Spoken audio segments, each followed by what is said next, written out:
Jananim Sharadam Devim Ramakrishnam Jagadgurum Padapadme Tayo Shritva Pranamami Muhurmuhu.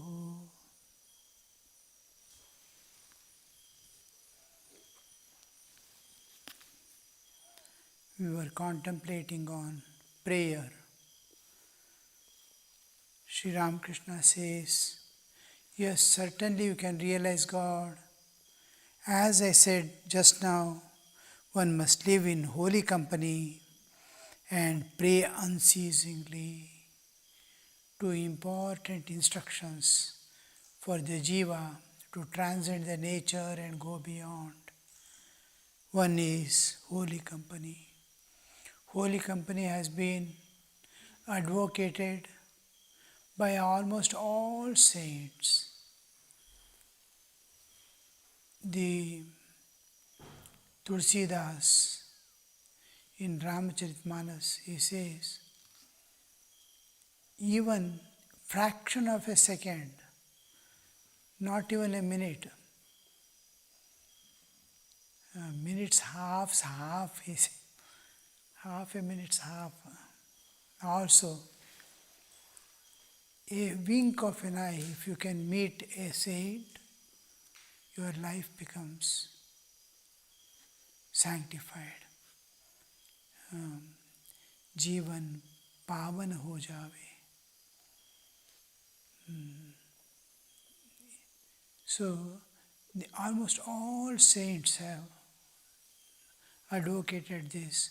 One of the easiest methods is to live in the holy company. That will constantly inspire you, elevate your consciousness, and that's what we see Sri Ramakrishna also advocating here. And pray unceasingly. Almost all saints, especially of the Bhakti school, you will see holding on to prayer. And in the West, all religions, they don't have meditation and other things what we have. A systematic worship in which God is invoked, the process of invocation, the Atman, the Brahman, the absolute existence, the relative existence, all these concepts which are beyond sense perception and which has to be transcended after the transcendence of mind, you'll be able to comprehend. Those are not found. Pure spirituality that can be drawn to the bodily level is not there in the West. Though the term spirit is there, which is totally associated and connected only with God and divine. This side, to the human level, we can the spiritualizing day-to-day life, spiritualizing every layer of our existence, body, mind, senses, all this can be spiritualized.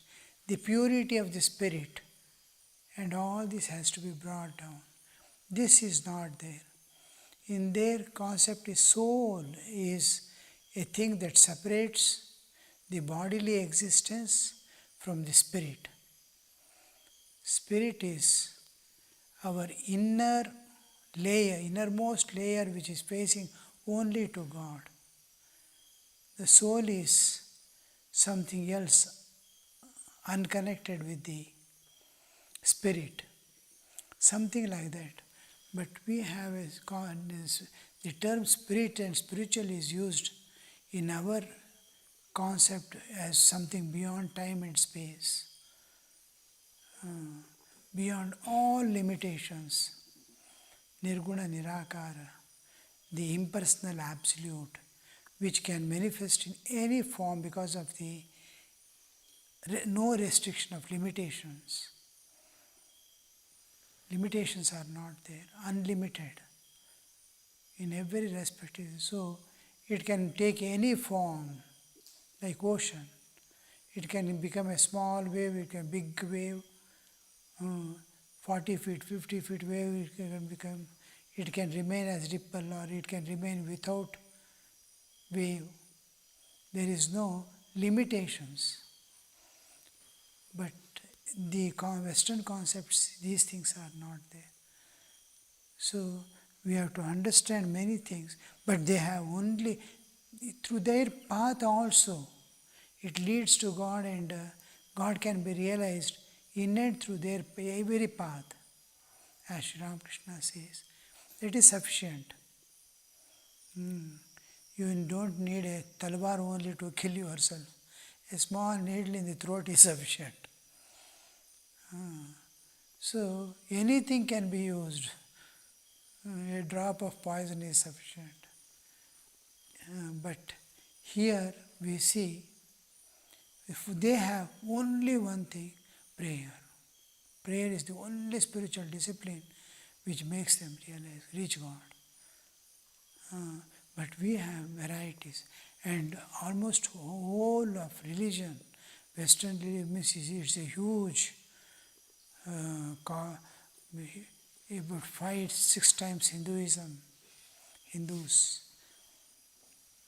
More than half of the population, world population, is of the Western base. And all they have only one discipline, one form of God, one understanding.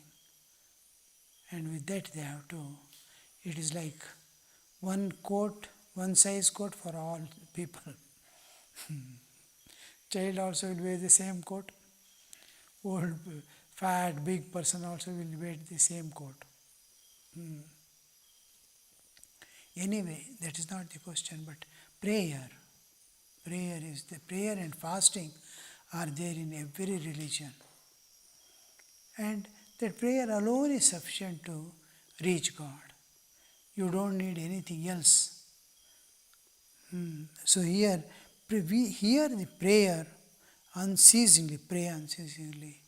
This prayer has a different significance in our Hindu concept and the Indian understandings.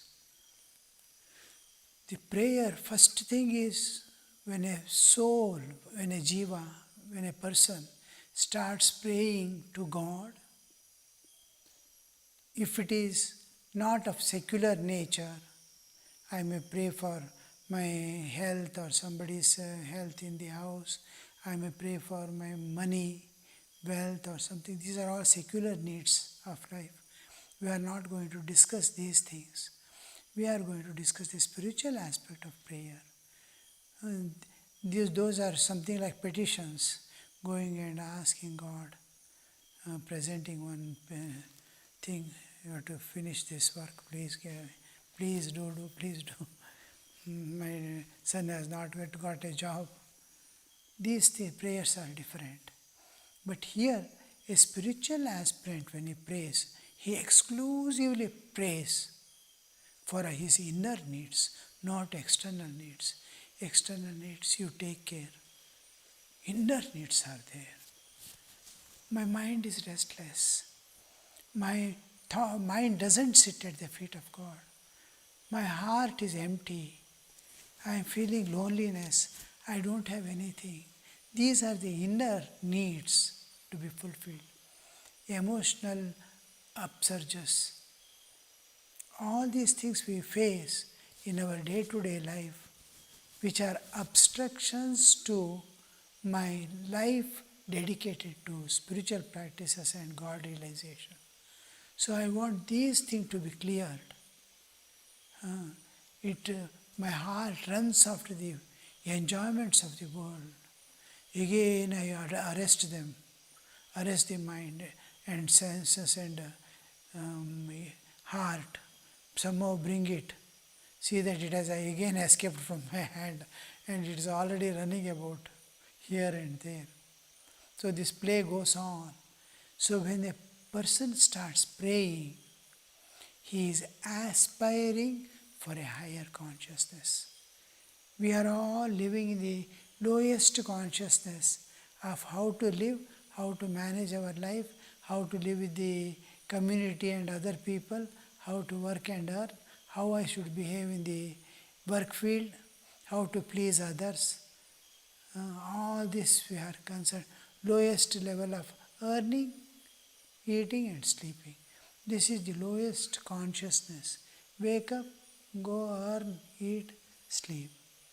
But when I start going for higher consciousness, to feel concern about others, to call on God, to understand the secrets of nature, to solve the problem of birth and death, all these are higher consciousness.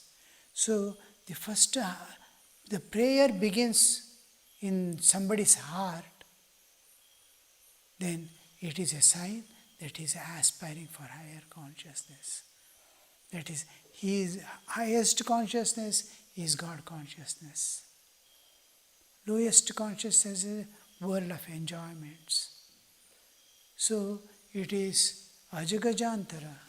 There is no link at all between the two. So the prayer indicates that he is aspiring for a higher consciousness. And for ordinary people, most of the people you see in the world, they don't have a personal God. Those who are spiritual aspirants, they have Ishta Devata, a personal God with whom he has personal relationship. He will secretly go and give some milk to his Ishta Devata, make him eat something, do a little Manasa Puja, washing his feet, giving him bath, this, that and all. This personal aspect of God, anything and everything happens, he reports. For anything he needs, he will go and pray. But normal people, they believe in God. Go to temple, make pranam, give something for offering. All this is there, but that personal God to immediately approach and convey our hearts and mind to God won't be there. For those people, they cannot so easily pray for themselves or for spiritual illumination.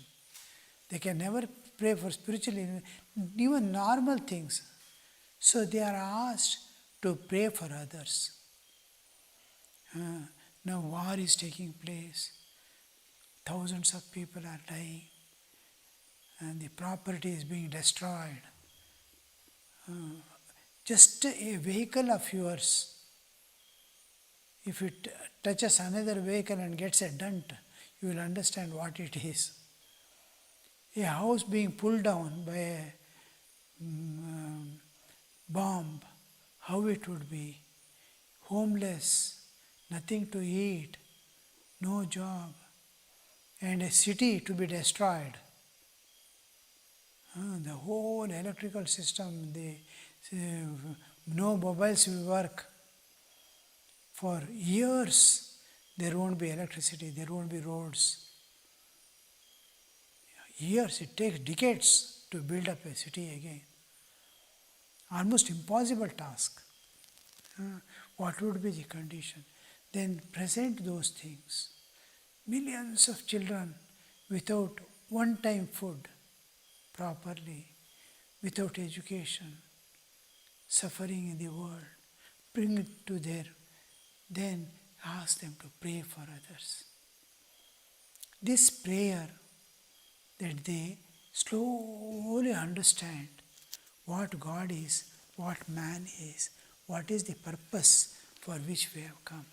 All these secrets will slowly come into their life. For them only.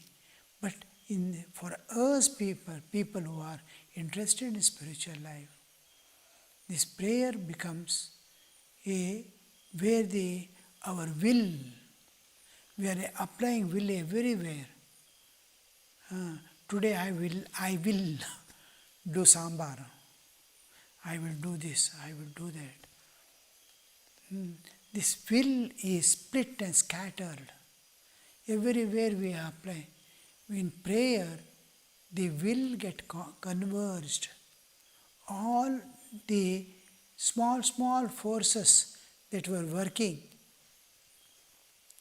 in our system, the will being exposed, will being applied in small matters here and there, scolding someone and disliking someone. Here and all we are applying will without our knowledge. So this scattered will, when you pray intensely as a spiritual aspirant for higher life, you will see that all these slowly get converged. Your will is getting converged. When will gets converged, it gets tremendous force. The small forces, you see that story, one father will be in deathbed. He wanted his all children to be together. He asked them to bring sticks, 2 sticks. Then he will ask them to break it. They pat, they will break. Then he will ask to combine all the remaining one and break it now. Nobody is able to break. Unity is there, then you cannot break out.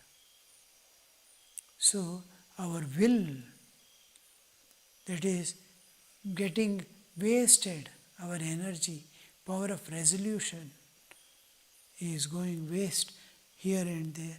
It gets tremendous force it will create, that it generates automatically 2 things. One, longing. Slowly, gradually, it turns out to be a longing. Second thing is,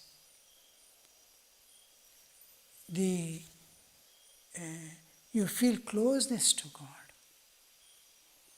The more you pray, what you are praying for becomes secondary. You are praying to God. God is your object of concentration. Prayer is a kind of early stages of meditation. In prayer, you will be concentrating unconsciously, without your knowledge, the more and more you start praying, your concentration becomes more and more concentrated. Because in japa, in meditation, you may sit and mind may run away. In japa, it may run away. In prayer, it doesn't run. You are talking to a person, you will not feel sleepy. At all other times, you have to talk, then you will not feel sleepy. I alone talk, you will feel sleepy. So this interaction, see here, he is talking to God. So one side it is giving him concentration, it is bringing him closer to God, little by little. And prayer presupposes faith in God. I must have faith. Otherwise, why will you pray? You have faith you have dependence on God. The dependence should be tested. The Aji who has come, now her total dependence will be tested. Testing is going on. How she reacts to it, how she feels helpless. All supports will be removed. All people will run away. God will take away everything from you and then will test you. Do you really depend upon me or not? And that is the time when my dependence on God should not become weakened. Oh, what is there? I can face any odds for your sake. I can take up any trouble and strain. If it is your will, it's acceptable to me. Coolly he starts walking. and passes through the exam. Little shaky it will be, then it collapses. So we see the prayer presupposes the condition of faith and surrender to God. How many things are included, you see? Your concentration to enter into meditation is increasing. Your concentration, power of concentration is increasing. Your closeness to God is increasing. Just a prayer. When we joined our seniors, Swami, who was guiding us, used to say, pray 8 hours a day with open eyes, sitting in front of the picture of Sri Ramakrishna. 8 hours a day. 15 minutes meditation sufficient, 15 hours, 15 minutes of meditation is sufficient, 15 minutes japa is sufficient. But pray for 8 hours. 8 hours we have to sit and pray, not continuously. Whenever you get time, go half an hour in the morning, go to the shrine, go on going to the different shrines and go on praying. Here some prayer, for somebody else some prayer. You go on doing prayer and come. So that whole day you'll be praying. What for? It awakens the spirit within you. It makes you closer to God. It increases your power of concentration. It unites, it converges your energies and the energies means prana and your will, your pranas also. In prayer, you have to put your pranas. All your energy is put there. It is streamlined. So it looks like simple prayer. I used to see even Tapasyanaji Maharaj. In his 80s, he would go and just stand in front of Thakur, Sri Ramakrishna, in this temple, in a corner and just look at the picture and what he will be doing, I used to think. Pray for someone who is in extreme need, extreme condition, because he is a guru. He can understand the needs of his disciple. Which disciple is suffering because of what need? So that prayers will be, we will never know somebody's prayer is working on me to make me sit here and talk. Somebody's prayer somewhere. How many realized souls have deposited their endowment? They have done the prayers at the feet of God. A few people used to say, some children in one of the nearby villages, when my mother passed away, she offered us all. We were small children. The last thing she said was, I am leaving my children at your disposal. My time is over. My purpose is over. Now you have to take care of my children. I am no more. I am returning you, your children. And that was saying that last, she left the body, it seems. And now they have got nicely established in their life, all children. And they say, whatever we are today, it is the prayer of my mother. Our education, we did not have education, we did not have money to go to school. Those were the days. And we could finish all this and start earning and stand on our own legs just because of the mother's prayer that she deposits it. The prayer is deposited at the feet of God and it stays forever. So the child may die away at the age of 100 and take another birth. There also God has to go because it is her child taken rebirth. With a prayer she has left at the feet of God and gone. This is the prayer. It must come from the heart. And heart, while using the prayer, brain should not interfere. It must be. That's why we dissolve our mind and intellect in our heart whenever we pray. I and God alone are there. Mind and intellect is not taken. It is merged in the heart. Then only the prayer must be prayer of the heart. And prayer must be silent prayer. This is silent prayer. And another thing is, whenever you pray for others, when you cannot do anything, one boy rang up to his mother. He was going in a car, son was going in a car, and an accident has taken place. It is night at 10:30. Mother got a call. When accident is there, mother, the person has fallen unconscious on the road. Should I take him to the hospital? Mother said, is there anybody else attending on him? They said, many people are around. One trying to lift his hand, one trying to lift his leg.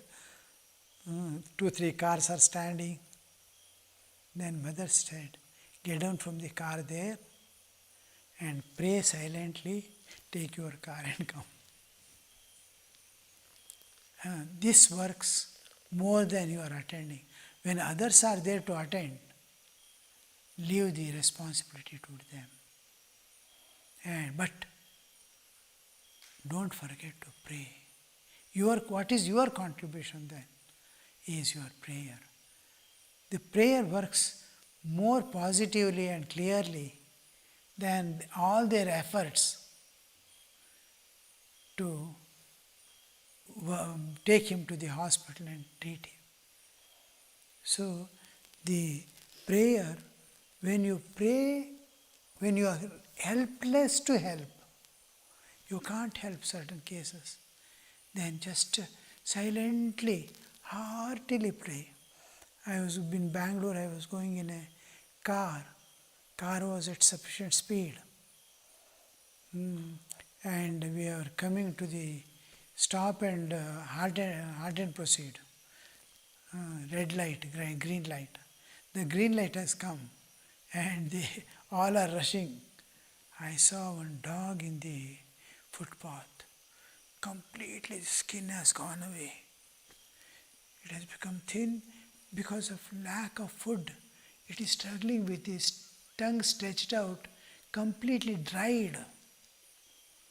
It is one drop of water it wants to breathe its last breath. Oh, I cannot tell, stop the car here. A biscuit or a cup of water we could have given. But I have no control over the vehicle or the people who are driving or the others who are in the car. Just silently prayed. Give strength to bear. Don't bring such a situation in anybody's life. Give some support to that soul to evolve. Bring him to your feet.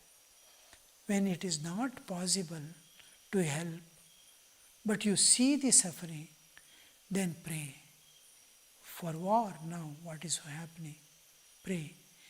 Then what happens is, it is mental service. It is a silent karma yoga that you are going to offer to the world. Om Shanti. Shanti Shanti Shanti.